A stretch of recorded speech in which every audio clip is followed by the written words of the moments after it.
بسم اللہ الرحمن الرحیم۔ السلام علیکم۔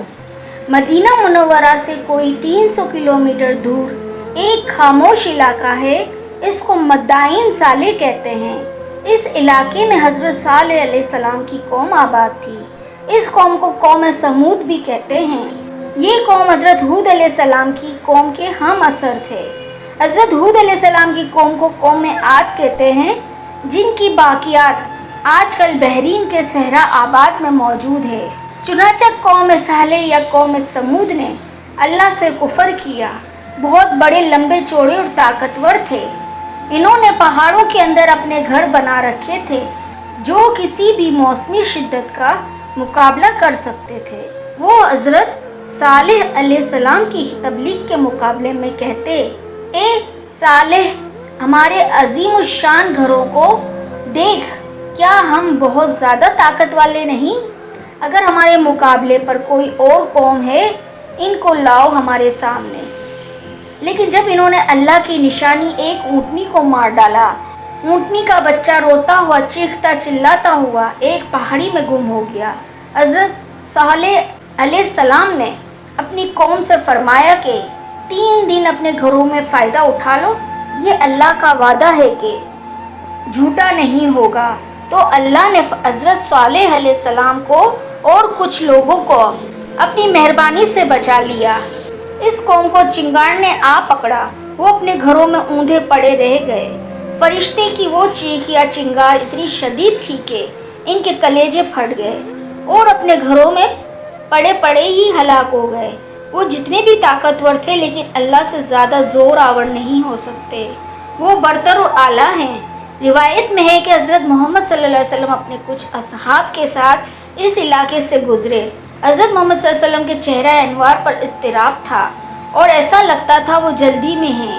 وہاں کے لوگوں نے ایک کنویں کا پانی پیش کیا، لیکن محمد صلی اللہ علیہ وسلم نے اپنے اصحاب کو منع فرما دیا اور جلد وہاں سے نکلنے کا حکم دیا۔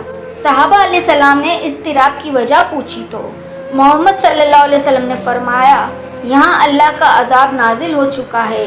یہ علاقہ حضرت صالح علیہ السلام کی قوم کا ہے جس پر اللہ نے سخت عذاب نازل کیا ہے۔ وہاں نہ رکنا اور نہ پانی پینا ایسے راز ہیں جس کی خبر ہمیں نہیں ہے۔ حضرت محمد صلی اللہ علیہ وسلم طبیعتاً معصوم ہیں، چنانچہ عذاب الہی کا سن کر عام شخص اندر سے دہل جاتا ہے۔ وہ تو اللہ کے رسول ہیں جن کو اللہ کی طاقت کا بخوبی علم ہے۔ بالکل ایسے ہی قوم لوط کے ساتھ بھی ہوا۔ وہ لوگ ہم جنس پرستی جیسے مکروہ کام میں پڑ چکے تھے۔ حضرت لوط علیہ السلام نے ان کو خبردار کیا، لیکن عیش اور عشرت اور گناہوں کی لذت میں اس قدر غرق تھے کہ حضرت لوط علیہ السلام کو ستانا شروع کر دیا۔ حضرت لوط علیہ السلام حضرت ابراہیم علیہ السلام کے ہم عصر تھے۔ اپنی قوم کو بہت سمجھایا لیکن وہ باز نہیں آئے۔ اللہ نے اپنے فرشتے حضرت لوط علیہ السلام کی طرف بھیجے۔ انہوں نے حضرت لوط علیہ السلام سے کہا کہ کچھ رات رہے، یہاں سے اپنے اہل و عیال کو لے کر نکل جائے۔ اللہ نے قرآن میں فرمایا ہے کہ ہمارے عذاب کا وقت صبح ہے، اور کیا صبح کچھ دور ہے؟ فرشتوں نے تاکید کی کہ کوئی شخص پیچھے مڑ کر نہ دیکھے۔ چنانچہ سحری کے وقت قوم لوط پر اللہ نے آسمان سے پتھروں اور آگ کی بارش کر دی، اور قرآن میں اللہ نے فرمایا کہ ہم نے ان پر تہ در تہ کنکریاں برسائیں اور پوری بستی کو نیچے سے اوپر کر دیا۔ آج جدید سائنس نے اس بات کو ثابت کر دیا کہ جب یہ قوم زمین پر تھی، اس وقت برج سنبلا سے شہاب ثاقبوں کی بارش ہوئی تھی۔ وہ پتھروں کی بارش آگ کے بگولوں کی طرح اس قوم پر نازل ہوئی تھی۔ یہ اپنی دنیا میں مگن تھے۔ ان کی ہڈیوں سے پتہ چلتا ہے کہ انتہائی کربناک عذاب کی زد میں آ گئے تھے۔